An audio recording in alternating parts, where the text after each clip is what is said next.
জীবনে আপনি অনেক কিছু ভেবে রেখেছিলেন, অনেক স্বপ্ন দেখেছিলেন, অনেক চাওয়া পাওয়া ছিল আপনার। কিন্তু আপনার কোনো স্বপ্ন, কোনো চাওয়া পাওয়া, কোনো ভাবনা, কোনো কিছুই পূর্ণ হয়নি। তবুও মন খারাপ করবেন না। বিশ্বাস করুন, এর মধ্যেও আল্লাহ আপনার জন্য কোনো কল্যাণ রেখেছেন, যেটা আপনি বুঝতে পারবেন একটা বয়সের পরে গিয়ে। আল্লাহ আপনার চাওয়া পাওয়া, স্বপ্ন পূরণ করে নাই বলে ভাববেন না যে আল্লাহ আপনাকে ভালোবাসে না। আল্লাহ আপনাকে ভালোবাসে বলেই যেটা আপনার জন্য কল্যাণকর না, ওইটি আপনি চেয়েছিলেন। কিন্তু ওইটা আপনাকে আল্লাহ দেয় নাই। কারণ ওইটা আপনার জন্য কল্যাণকর না। যেটা আপনার জন্য কল্যাণকর, সেটাই আল্লাহ আপনাকে দিয়েছে। এটা আপনি ঠিক বুঝতে পারবেন। বিশ্বাস করুন, বুঝতে পারবেন।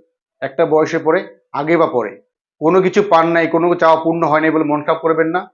জীবনটাকে উপভোগ করুন। আপনি যা কিছু পেয়েছেন, যা কিছু আপনার আছে, তা নিয়ে শুকরিয়া আদায় করুন, আলহামদুলিল্লাহ। দেখবেন জীবন হয়ে উঠবে শান্তিময়।